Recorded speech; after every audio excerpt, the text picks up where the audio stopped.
Estábamos, bueno, con la continuación de lo que nos quedamos la semana pasada,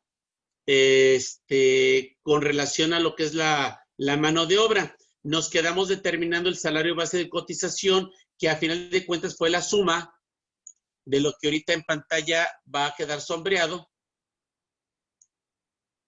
que son los 209,000 más los 8,600 más los 1,715, que nos dan los 219,000, que nos da el salario base de cotización. Ahí fue donde nos quedamos la sesión pasada. Lo que a continuación vamos a ver es la parte relacionada a las cuotas del Seguro Social. En la hoja que tienen ustedes, en la parte de abajo, vienen unos porcentajes de aplicación. ¿Es correcto? Sí. Ok. Sí. Vienen dos partes. Una que hace alusión al patrón y otra que hace alusión a los trabajadores. Lo que vamos a utilizar aquí es solamente la parte de los trabajadores. ¿Va? Muy bien. Ok. Va. En esta parte donde viene alrededor de las celdas de la B a la F y de la columna 23, perdón, las columnas son de la B a la F, pero en las celdas que van del 23 al 28 viene la parte relacionada a la parte del Seguro Social, que rige justamente a partir de la ley del Seguro Social. Estas son las ramas con las cuales los patrones aportan al instituto por tener trabajadores. Riesgo de trabajo, cuota fija, excedente, enfermedad y maternidad en especie, enfermedad y maternidad en dinero. Eso es lo que significa la E, enfermedad, y guardería. En la hoja que ustedes tienen, guardería aparece por separado de todo este rubro. ¿Es correcto? En la hoja. Bien.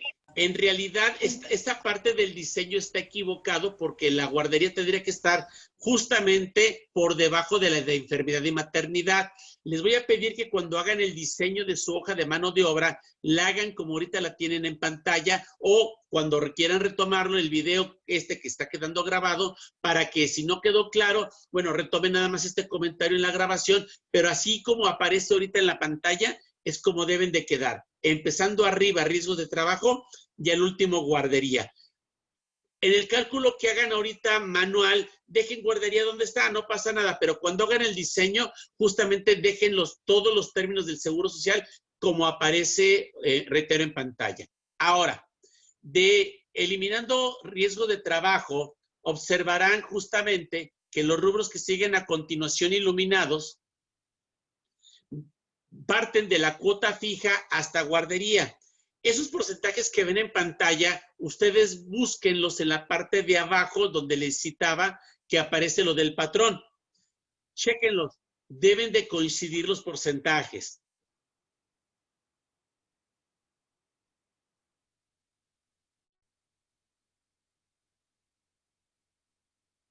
Solamente la parte de la columna de los patrones. Del patrón, perdón. ¿Sí es correcto? Sí, profe. Sí, profe, es correcto. Bien. Sí, profe, es correcto.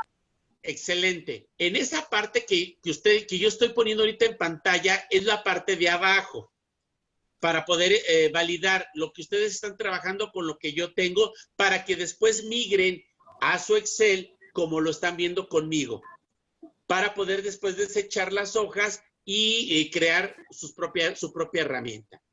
Bien, después en su hoja es correcto que viene un espacio grande, como pasó con lo del salario diario, que venía sueldo por factor de aguinaldo, etcétera. Viene un espacio grande. Es correcto. Y después viene el espacio de un total, que ahorita obviamente está en blanco. ¿Cierto? Sí. Cierto. Bien. En mi Excel, si observan, ahorita que se oscurezca, ahí ustedes lo tienen en blanco. Lo que ustedes están viendo de mi Excel es la fórmula de cómo se va a determinar. En el Excel pueden poner la fórmula para que dejen en el total las cantidades. Sin embargo, en sus hojas les voy a pedir que hagan los cálculos que vamos a ir haciendo rubro por rubro. Por ejemplo, en el caso de riesgo de trabajo, que es el primero, si observan en la parte que está obviamente ahorita iluminada, dice riesgo de trabajo. Luego, conmigo, viene el 3.1416. Este dato no viene con ustedes, pero es parte de la información que se dio. Me voy a dirigir al planteamiento, donde justamente en la parte que está ahorita iluminada, está sombreada, RT, que es el riesgo de trabajo. De ahí sacamos el 3.1416, que es una información que proviene del planteamiento. Esta información del planteamiento la vamos a pasar a la cédula.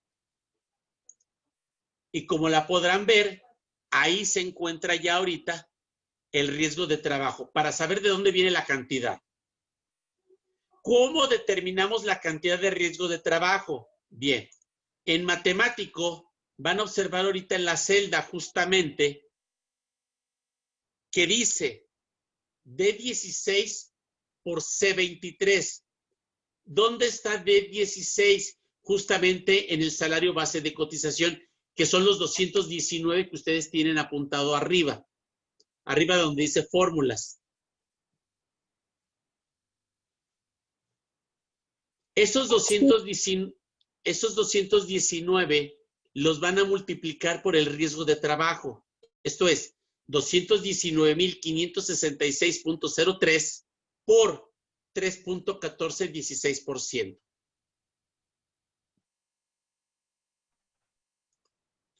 La multiplicación nos dice que es el salario base de cotización por el riesgo de trabajo. Y nos va a dar en este caso 6,897.89.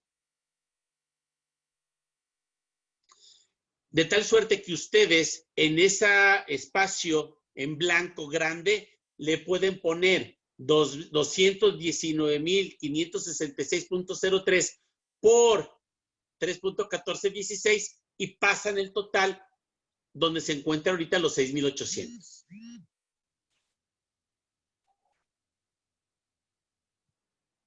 Para tener trabajado justamente lo que ahorita estará sombreado en su pantalla. Les doy espacio para que hagan las notas, las flechitas y obviamente hagan la operación matemática con la finalidad de validar la cantidad que estamos trabajando.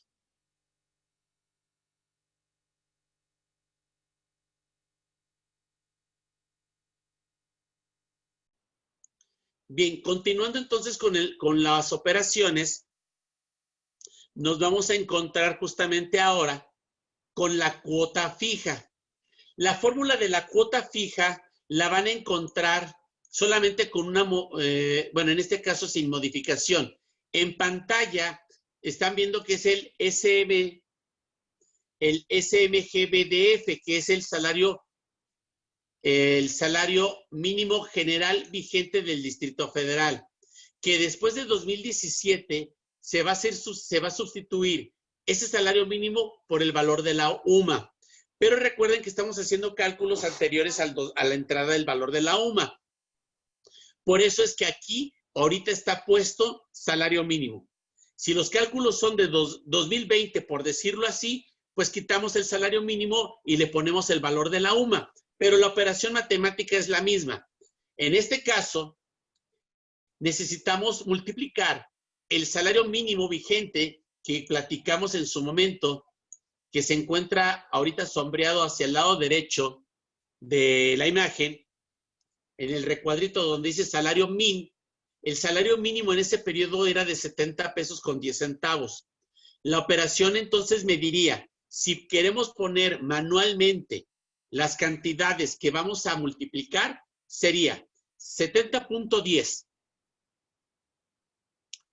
por los días del mes, que en este caso eran 31. Sí. Sí, 31. Bien, y después lo vamos a multiplicar por el número de trabajadores. Si mal no recuerdo, ¿eran 45? Sí, 45. Por el 20.40%. Eso es lo que estarían anotando justamente en esa línea. O sea, ustedes en esa línea ponen las cantidades matemáticas. Yo en mi Excel no hay necesidad que lo ponga porque eso me lo resuelve justamente la celda F24, que es donde se encuentran los 19,900 pesos. Ustedes pondrían 70.10 por 31 por 45 por 20.40 y les debe de salir los 19,949.06, que es lo que estará sombreado en este momento en la pantalla. Eso ustedes a mano. En Excel, ¿qué tendrían que hacer? Pues algo parecido a lo que va a aparecer ahorita en la fórmula, ¿verdad? Donde si amplían la pantalla con sus dedos de su celular o con el zoom, se van a dar cuenta que la fórmula ahí aparece. ¿Qué es I17 por D5 por F6 por C24?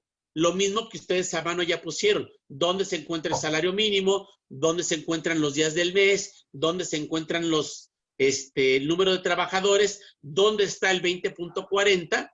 Y al final Excel les va a hacer la operación sola.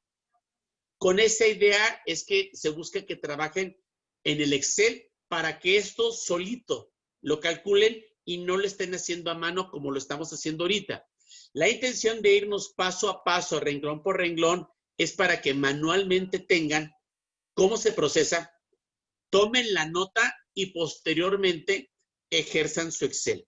El video que se está grabando ahorita les puede ayudar a que, bueno, a lo mejor puse atención al detalle manual, no tanto al detalle de Excel. A lo mejor después, cuando el profe no lo comparta, ya irnos detenidamente al Excel como lo están viendo ahorita en pantalla y tener el video, su Excel y empezar a hacer esto con cierta calma, entre comillas, porque obviamente tiene un tiempo en que tendrán un tiempo para que esto lo tengan terminado.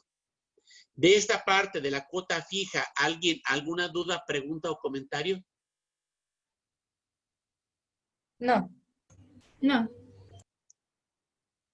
Bien. Perfecto. Vamos ahora a la parte excedente. La parte excedente es toda esta parte que ahorita quedará sombreado con ustedes. Reiterando, el porcentaje del 1.10 que ven ahorita, ustedes lo ven abajo. ¿Qué van a poner en el renglón donde ahorita tengo el cursor que dice, si el SDI excede de 3 salarios mínimos generales vigentes del DF, ahí vamos a anotar cantidades. Esta parte ahorita me la voy a reservar para hablar solamente de cómo se determina esta cantidad. Pero, bueno, mejor de una vez. Este dato yo lo tengo calculado de esta parte. El SDI significa salario diario integrado. Eso significa el SDI. Nosotros no tenemos trabajados el salario diario integrado, pero lo vamos a determinar y eso se encuentra ahorita del lado derecho de su pantalla y que se encuentra ya sombreado. Y les voy a explicar por qué este concepto tiene 0. Esta cuota fija solamente se va a pagar o la va a pagar el patrón cuando tenga trabajadores que ganen más de 3 veces el salario mínimo o más de 3 UMAS, dependiendo, reitero, el ciclo, ¿no? Del 2017 para acá son UMAS, del 2017 para atrás son salarios mínimos. La regla fue la misma, nada más le cambiaron de Francisco a Pancho y los valores que se vayan publicando cada año en valor de las UMAS desde el 2017. Entonces, ¿cuál es el salario diario que tenían los trabajadores en marzo del 2015? Tenemos los 150 pesos, que es lo que ahorita estará sombreado. Ahí tenemos los 150 pesos. De esto, una de dos. O tómenlo rápidamente a mano, o tómenle una fotografía nada más. De todos modos, esto en el video va a quedar explicado, como lo estamos citando ahorita. Y nada más ahorita quizás préstenle atención, porque al final tenemos 0. La pregunta es, oiga, profe, ¿por qué nos va a enseñar un cálculo que llegue a 0? Porque habrá después casos donde ganen más de 3 y entonces sí va a haber una cantidad. Aquí lo único que quiero es explicarles por qué en la parte de la mano de obra la cuota excedente tiene 0. Entonces, para poder llegar a este punto necesitamos el salario diario. Ahí lo tenemos, los 150. Para poder llegar al salario diario integrado, que es lo que ahorita tenemos sombreado, nos dice que tenemos que multiplicar, como está ahorita puesto en la pantalla, los 150 pesos por el 1.0493. Y eso nos daría el salario diario integrado. Profe, ¿y de dónde sacó el 1.0493? Ah, eso lo conocemos como factor de integración. Este factor de integración es justamente el que ahorita voy a sombrear, que está arriba en la pantalla, cerca de la columna F.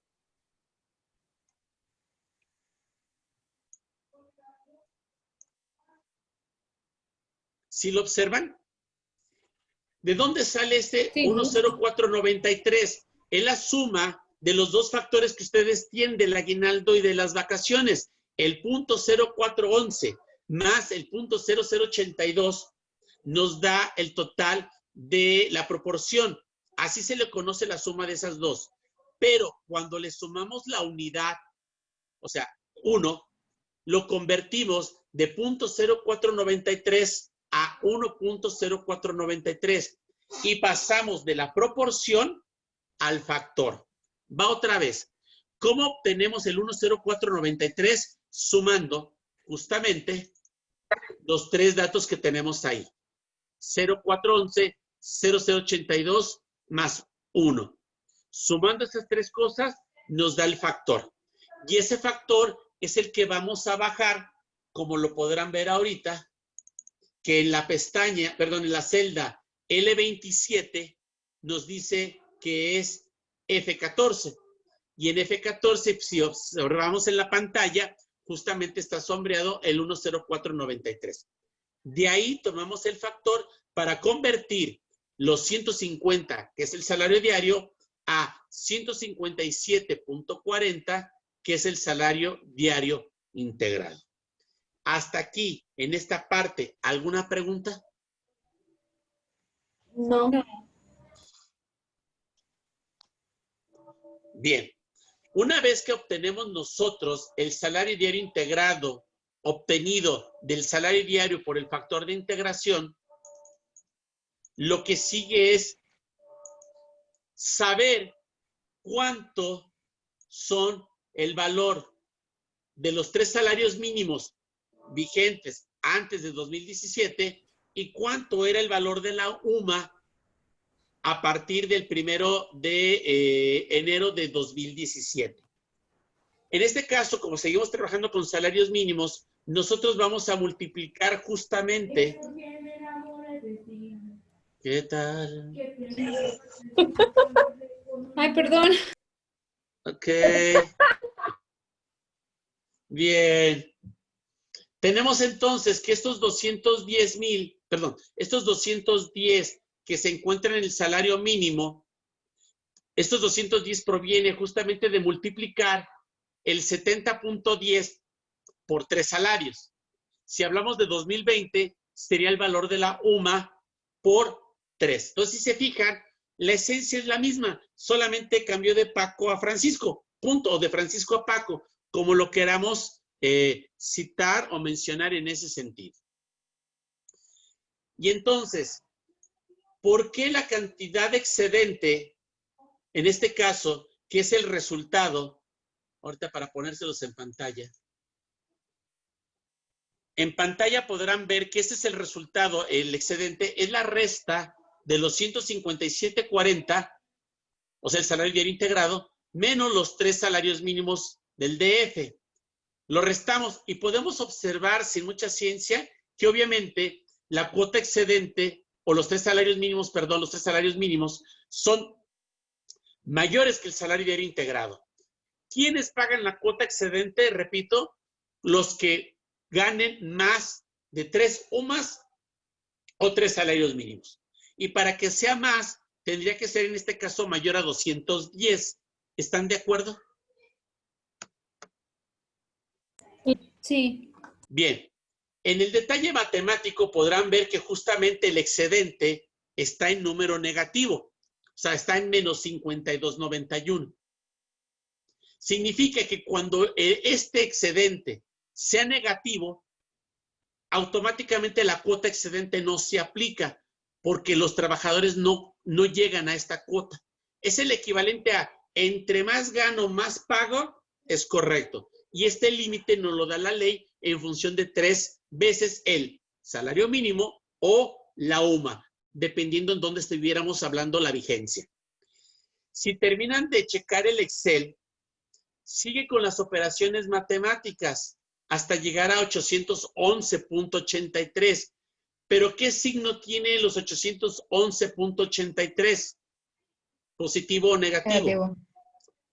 Entonces, esto está condicionado en la celda F25, está condicionada, ahí aparece la fórmula de condición, en donde me va a decir que si el total es igual o menor a 0, no lo pongas.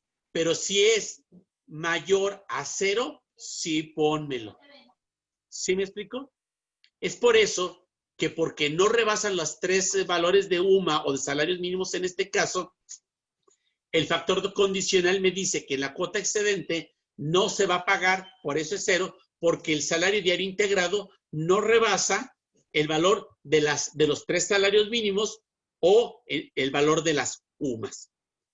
Ahí va a quedar grabado para que posteriormente cuando hagan su Excel, pues ojalá les ayude este punto. Si al menos no saben condicionar, pues nada más les diría, hagan lo que está en Excel ahorita con el excedente y al final, ven negativo, pónganle 0 manualmente. Si es que no les cuesta trabajo este detalle de condicionantes, si les cuesta trabajo y ven negativo, pónganle 0 manualmente y no pasa nada, digo, se van a tardar solamente unos segunditos por ponerlo, ¿no? Si el resultado llega a salir positivo, pues la notas positivo y continúa con tu procedimiento. ¿Va? Esto es solamente para poder explicar por qué es 0 en el caso de la cuota excedente.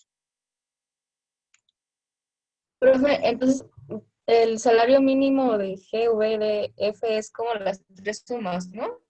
De hecho, es el papá de la UMA, porque desaparece el salario y crean la UMA. Y la primer UMA que nace justamente con el salario mínimo de diciembre del año anterior, donde muere el salario mínimo y que en febrero nace el valor de la nueva UMA ya calculada como la ley lo citaba.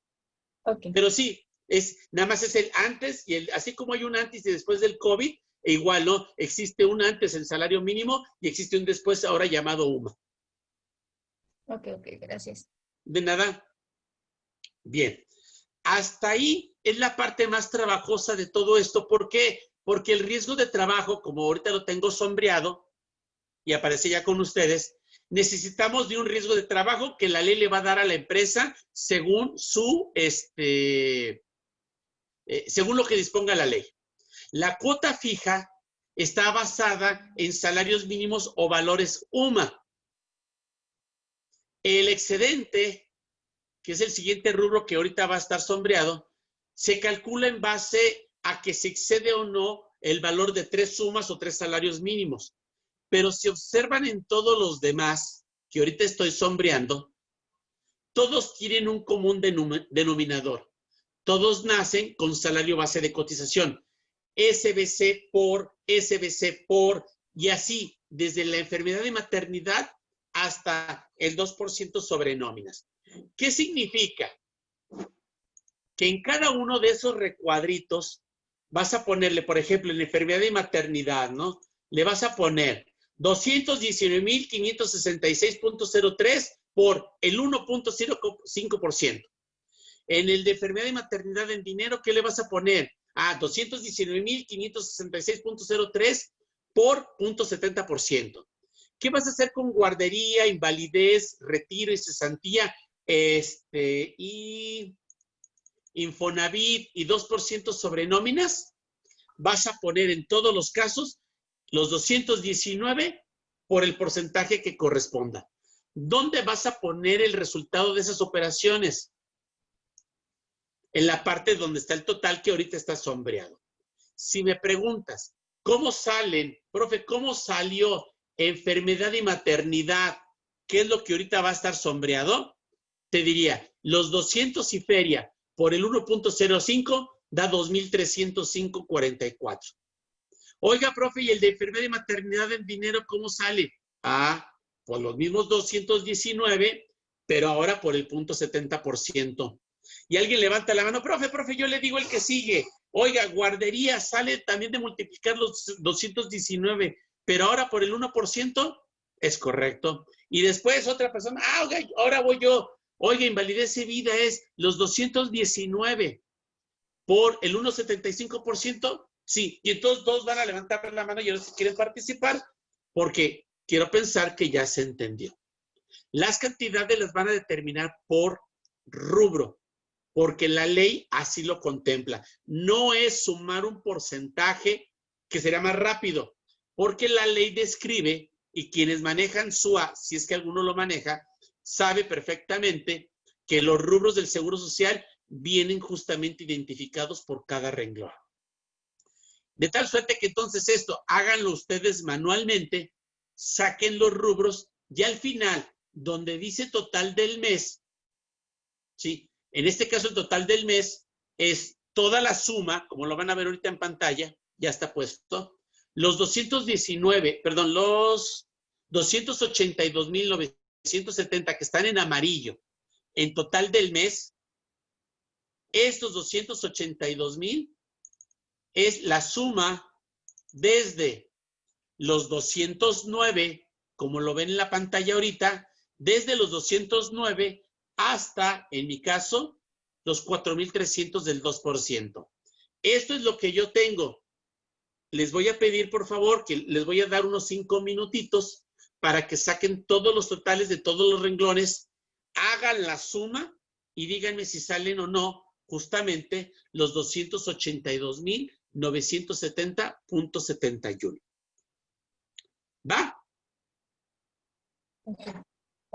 Les doy inicialmente 5 minutitos para que hagan los datos de la columna, validen la información que va a estar ahorita en pantalla, sumen desde los 219 hasta el 2% y ya me dicen si les sale o no los 282,970.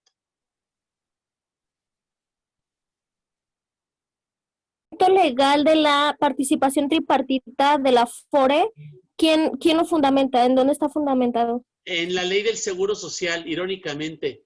O sea, aunque la Afore la Afore no la administra el Seguro Social, sino justamente una Afore que le llega, para efectos de recaudación, se utiliza la ley del Seguro Social para obligar al patrón a que pague las cuotas obrero, patronales, y que la misma ley del Seguro Social hace la mención. Ahorita si me preguntas cuál es el fundamento tripartita, no lo tengo el dato, pero a ver, déjame ver si aquí tengo algo. Vamos a ver. Porque sí, la parte de Afore hace la mención que es el patrón, el trabajador y el gobierno quien aporta una cantidad, que de hecho este detalle es importante porque es justamente donde se va a hacer una posible modificación de que las personas inscritas a partir del 1 de julio del 97 tengan derecho a una pensión como la que tenemos derecho los de la ley del 73, cosa que los millennials no tienen. Y si se modifica, les va a garantizar a ustedes una pensión para su vejez. Lo único es qué es lo que va a venir detrás de. Es decir, les vamos a dar la pensión, pero ¿saben qué? Gobierno yo actual voy a administrar las Afores y voy a desaparecerlas y yo, gobierno, voy a administrar los recursos como sucedió o sucedía anteriormente. O sea, los anteriores robaban, estos van a administrar el dinero, pero no van a robar. Pero van a hacer lo mismo que los anteriores, pero sin robar. Yo ahí lo dejo. No le encuentro aquí la parte, si está expresada la línea, no, viene solamente la mención de la participación de los trabajadores y los patrones en los porcentajes, pero hay un artículo en la ley del Seguro Social, que debe de andar rondando los 140 y tantos, más o menos, del 120 a lo mejor al 180, donde a lo mejor sí cita cuál es la parte que el gobierno aporta para este fondo. Ok, gracias. Sí. Bien, entonces, el detalle de pedirles que separen las partes del salario con el aguinaldo y la prima vacacional, lo de riesgo de trabajo, perdón, lo del IMSS, lo de Afores, están acomodados justamente por rubro para poder ver cuánto me cuesta cada uno. Me queda claro que en el caso del Infonavit y el impuesto sobre nóminas, pues es la misma cantidad, pero es cumplir con el perfil, ¿no? De separación, de color, de renglón, pero ojo, no va a ser mi tabla, va a ser su tabla y ustedes determinan si lo hacen o no, si le meten color o no. Yo se lo pedí esto a Karina justamente para poderlo exponer en clases y poderlo hacer un poquito más visual, ¿no? Los rubros, y no nada más una cadena de cantidades. Pregunto, las personas que ya terminaron, ¿coincidimos con los 282,970.71? Sí. Sí. Perfecto.